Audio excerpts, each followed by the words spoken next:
هاي كلمة تعال مقاش محمد كحاب صدع ويكاتيرين نوردا تيجا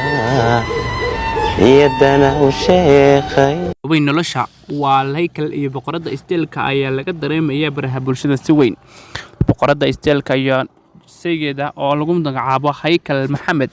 ayaa laga dareemayaa magaalada muqdisho iyo gaar ahaan baraha bulshada ay Soomaalidu isticmaasho dhamaantood haykal iyo boqorada isteelka waxay noqdeen lamaanihii koobaad ee TikTok iska bartay sidoo kalena ku aqalgalay magaalooyin kamid ah geyiga Soomaalida halkaasi oo ugu dambeyntii haykaleen farxadii ay ku wada taamayeen labaduba balse arinta wax ka sii weyn oo mucjisooyin ah ayaa lagu arkay arooska haykal iyo soo kala boqorada isteelka balse daawada intaan muuqaalka gudagalin hor waxaan ka codsanayaa inaad fiidiyoga like saarto una share gareyso sidoo kalena saaxiibadeena kale Facebook iyo YouTube saaxiib YouTube-keenan Cabdalla Deeqsi subscribe dheh kambalelkana furo aad iyo aad baad mahadsan tahay sidoo kale degdeg channel-keenana buuqo isagana saaxiib subscribe dhaho haddaba boqorada isteelka iyo haykal maxamed oo ah laba qof oo TikTok caan ka ah sidoo kalena inta la ogsoon yahay boqorada isteelku soo shaac saartay haykal ayaa si weyn looga dareemay baraha bulshada kadib markii ay boqorada isteelka imatay magaalada Hargeysa balse ugu dambeyn waxa uu haykal ugu daba kacay dhinacaas iyo caasimadda Soomaaliya ee Muqdisho iyadoo halkaas lagu sameeyay soo dhaweyn diiran balse inta kadib arooskooda iyo jacaylkooda waxa uu noqday mid midho dhala kaasi oo in badan la wada sugayay balse hadda lagu guuleystay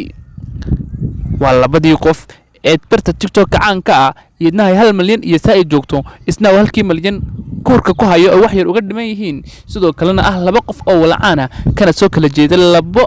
deegaan oo ka wada tirsan dalka Soomaalida dhulka ay Soomaalidu degto inkastoo uu haykal ahaa wiil ka soo jeeda deegaanada Somaliland hay'adna ka soo jeeday boqoradu deegaanada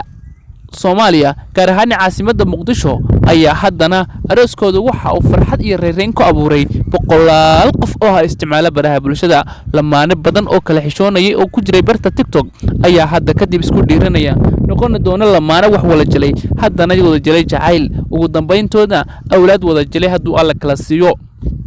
balse haykal iyo boqorada isteelka aan idhaahdee arooskoodu wuxuu Muqdisho uga dhacay si waaliya waxa uu meherkoodu noqday 1 milyan oo gram oo dahab ah taasi 100 gram oo dahab aan idhaahdee taasi oo meherkiisuna uu noqday amba gab aligeeynaha oo ahaa gab aad u qaaliya si kastaba ahaatee bal aan wada daawano xafladii ay qabsatay boqorada isteelka markii ay aragtay farxadda inkastoo ay wada joogin lamaanahan qaybta kale ayaan ka faalan doonaa siyaabaha kale intaas ka duwan farxadda wajigayga weeye wadada noloshayda weeye qalbiga wehelkiisa weeye inuu waayana dhib weeye mariyay murtidan martahayo macaan mariyay dhegeyso haykalkan midigtiisa ku siiyey martiqaasa sideeda u maamul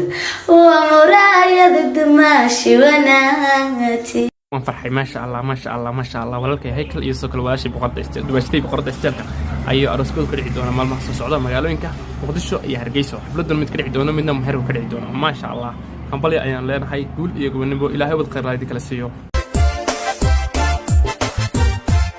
ayaan kaya gurinaba doon gurkoodu hagahabo guuleystay ayaa loo godeeyay gafkoodii si kastaba ahaatee arooskan waxa uu noqday arooskii ugu quruxda badnaa aroosyada iska yiga dambe lagu qabanayay geyiga Soomaalida adiga maxay kula tahay daawade